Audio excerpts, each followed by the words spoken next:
இந்த படத்தோட ஒன்லைனர் என்னன்னு பார்த்தீங்கன்னா 2003ல் வயநாட்டில் நடக்கிற ஒரு ஆதிவாசிகளுடைய பெரிய கலாட்டா. என்னென்னா அரசாங்கம் இவங்களுக்கு ஒரு வீடு கட்டி தரதா இடம் ஒதுக்கீடு பண்ணி கான்ட்ராக்ட்லாம் போட்டுடுறாங்க. 2 வருஷம் ஆகி இவங்களுக்கு வீடு ஒதுக்குன மாதிரி தெரில. ஸோ டிலே ஆகிட்டே இருக்கிறதுனால ஒரு ஸ்டேஜில் ஃப்ரஸ்ட்ரேஷனான அந்த ஆதிவாசி மக்கள் என்ன பண்ணுறாங்க, ஒரு கலாட்டாவில் இறங்குறாங்க. ஒரு பெரிய கலவரமாக வெடிக்குது. அந்த கலவரத்தை அடக்கிறதுக்காக ஒரு போலீஸ் பெட்டாலியன் ட்ரூப் இறக்கப்படுது அரசாங்கத்தின் மூலமாக. அவங்க அங்கே பண்ணுற ஷூட் அவுட் நடந்த உண்மை சம்பவத்தை தான் கதையாக இந்த படத்தில் எடுத்திருக்காங்க. இந்த படத்துடைய மிகப்பெரிய பலமாக பார்க்கப்படுறது இந்த மியூசிக் டைரக்டர் ஜேக் பிஜாய்ஸ் தான். படம் எங்கெல்லாம் டவுன் ஆகுதோ அந்த இடத்துலலாம் படத்தை தூக்கி நிப்பாட்டி படம் வேறு டைமென்ஷனில் வந்திருக்கிறதுக்கு முற்றும் முதல் காரணம் மியூசிக் டைரக்டருக்கு அந்த ஃபுல் கிரெடிட்ஸை கொடுக்கணும். படத்தில் டொவினோ தாமஸ் ஒரு போலீஸ் கான்ஸ்டபிளாக பண்ணியிருக்காரு.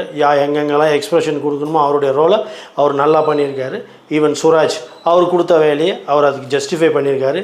இந்த படத்தில் எப்படி மியூசிக் டைரக்டர் ஒரு ஸ்பெஷல் மென்ஷன் பண்ணணும், அதே மாதிரி ஆர்யா சலீம் அந்த ஆதிவாசியின மக்களாகவே வாழ்ந்திருக்காங்கன்னு தான் சொல்லலாம்.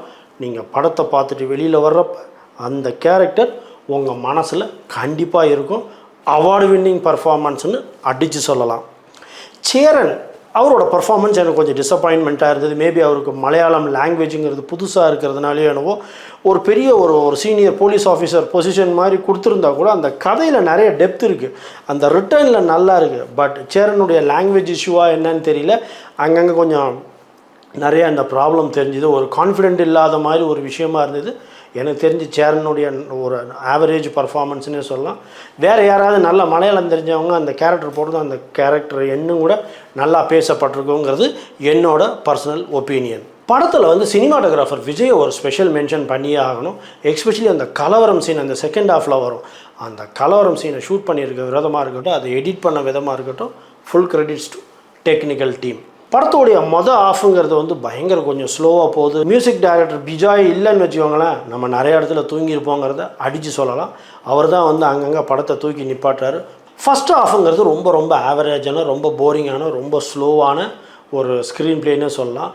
ஏன்னா அவரோட ஃப்ளாஷ்பேக்கை காமிக்கிறாங்க. யார் நம்ம டொவினோ தாமஸுடைய அவரோட ஃபேமிலி என்ன, அவர் யார், அவர் எந்த மாதிரி பொண்ணை லவ் பண்ணுறாரு அப்படிங்கிற ஃபுல் அந்த விஷயங்கள் கொஞ்சம் typical Malayalam way of making ஸ்டைலில் சொல்லியிருக்காங்க.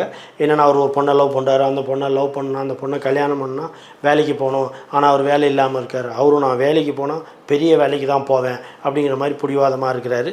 கடைசியில் ஒரு சூழ்நிலையில் கல்யாணத்துக்காக வேறு வழியே இல்லாமல் லோ ப்ரொஃபைலில் கான்ஸ்டபிளாக ஜாயின் பண்ணுறாரு. அதுக்கு